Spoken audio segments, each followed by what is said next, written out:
Water routes, landscapes and gardens. A walk through Mudéjar Seville and its convents, water in the interior garden.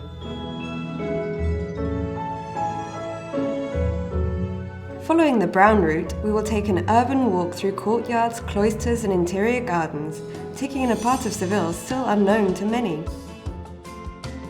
We will be exploring the northeast of the city, an area populated by palaces, churches and Mudéjar convents.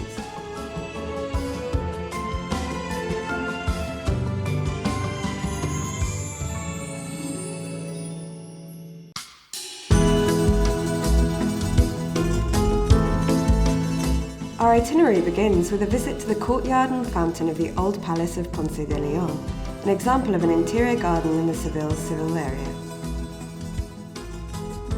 The cloister of the former convent of Los Terceros constitutes our second point of interest. This religious complex was built at the beginning of the 17th century. The claustral space is a true paradise for the senses. Its architecture and the colour of its walls, the fountain, orange trees and the design of its four beds grant peace to each of its visitors.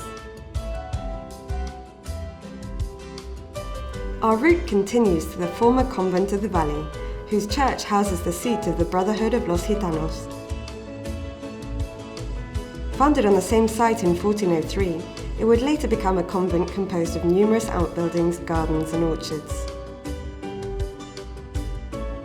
According to a legend dating from the same period, the Virgin helped a child who had fallen into the well of the miracle by raising the waters until he was rescued.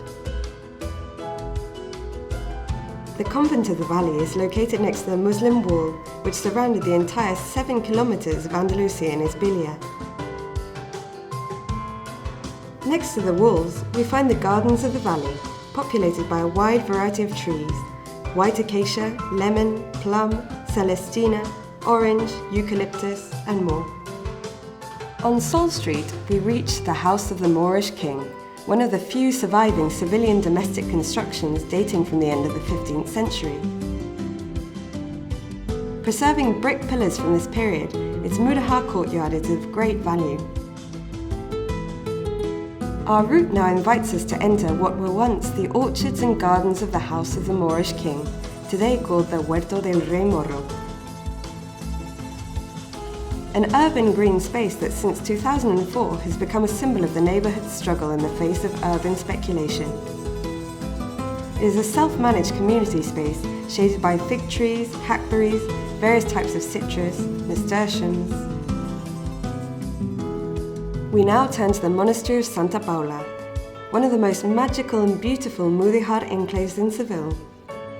Occupied by the Jerónimas since the 15th century, we find one of Seville's most intimate and iconic monastic courtyards, complete with white tapestries, well, plant pots placed on the whitewashed staircase, flower beds of geraniums and carnations, cobbled courtyards, orange trees, medlar trees, oleanders and a large cypress tree.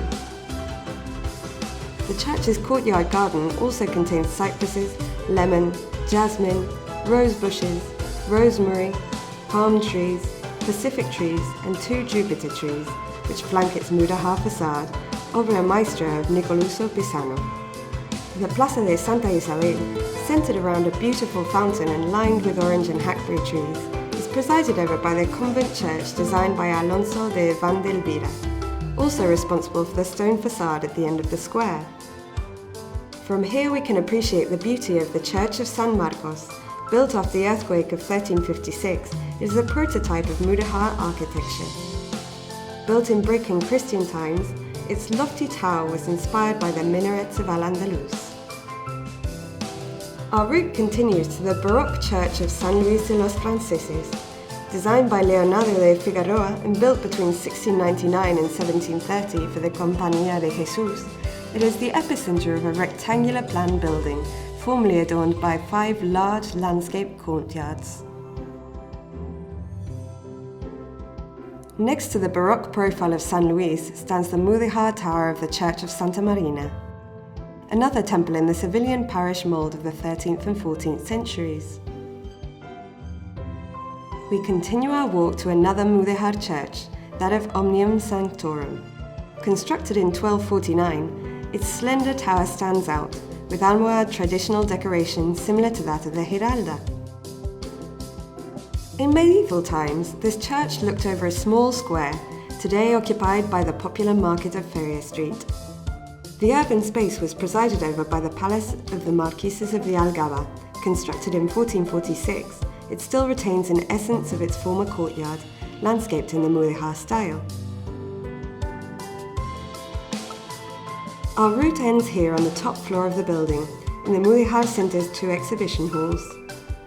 In addition to numerous ceramic tiles, different pieces closely related to water stand out, from baptismal fonts to well parapets, pitchers and ceramic water pipes.